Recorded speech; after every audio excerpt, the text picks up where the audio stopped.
Welcome back. You've heard it said, show me your checkbook and I'll tell you your priorities. Something to that effect. Something like that. In a sense, a budget document is a lot like an organization's checkbook, except in advance, really. It'll quickly demonstrate what's of top priority to that organization and hopefully what's of top priority to the community that's being served by that organization. This week, we'll take a look at the various roles the budget document plays for the public sector organization. The budget is a lot more than just a bunch of numbers shoved into a bunch of tables that no one really understands. It's a statement of an organization's top priorities for the next year, or even 2 years, or 5 years in the case of the capital budget.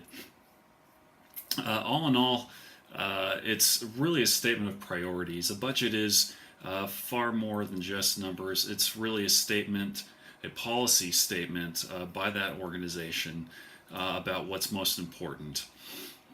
We'll be spending time this week looking at the evolution of budget documents, starting with the line item budget and really moving on through these different stages to what we have today, which is this multifaceted line item budget, priority based budget, zero based budget, technologically interactive budgets. We'll see really how things have really come along to make the budget much more than just the stuffy thing that no one wants to read that sits on a shelf, to being something that's very accessible to everybody who's interested.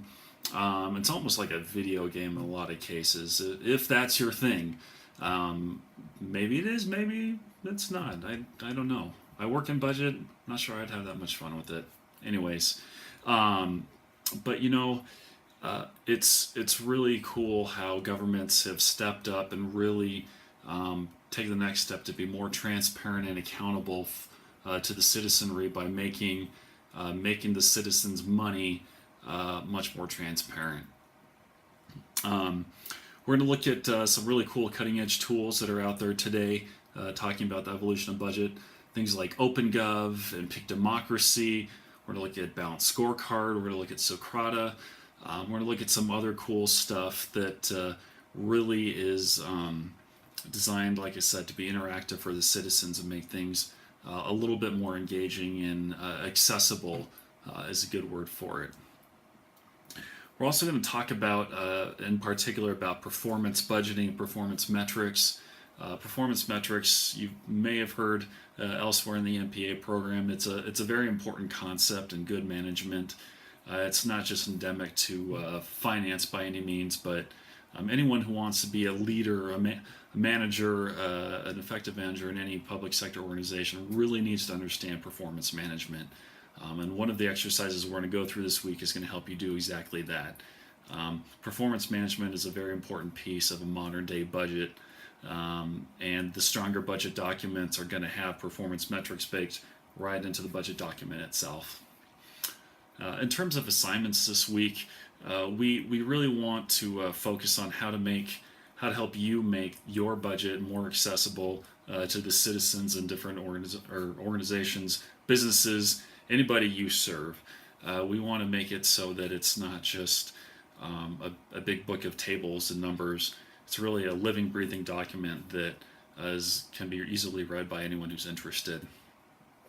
We're also going to take a look at some videos showcasing the different technologies, like that OpenGov piece that we talked about. Just kind of a quick, fun way to see how different technologies are making budgeting better. I think better. Finally, we'll spend some time developing a mission and goals and objectives and performance metrics for an organization. We'll do a fun little case study sort of thing for a little fictional town in Colorado.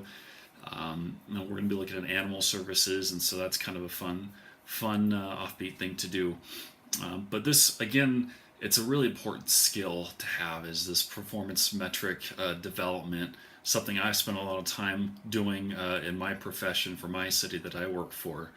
And if you can master this, you can really lend a lot of value to your own organization, no matter where you go, what you do. If you can have that clear mission and vision, you can help an organization go where it needs to go and really serve the people that you're trying to serve in the best way possible. Switching over to the spiritual side of things, as we continue our walk through effective stewardship, this week we'll look at priorities, communication, and innovation as well. Speaking of priorities, we are going to look at a single verse, a very simple picture of Jesus himself in the Garden of Gethsemane, and how he models this beautiful, simple, elegant way of keeping things straight, keeping priorities straight, and keeping your eyes on the prize, if you will. As we talk more about priorities in the budget sense here this week. We're also going to look at real briefly the words of Solomon, talking about how effective communication looks and how good words, truly spoken, effectively spoken, can be very edifying. Finally, we'll revisit Joseph in Egypt and how he handled innovation, kind of thinking outside of the box. I admire the guy, his wheels are always kind of turning. I like that a lot. It's another great skill to have. All these things, priorities, communication, innovation, it's all part of being a good steward. And so we're going to spend a little time looking at those and hopefully tie everything nicely together in our spiritual application for the week. All right, thank you for hanging with me. I hope you have a great week, and see you next week.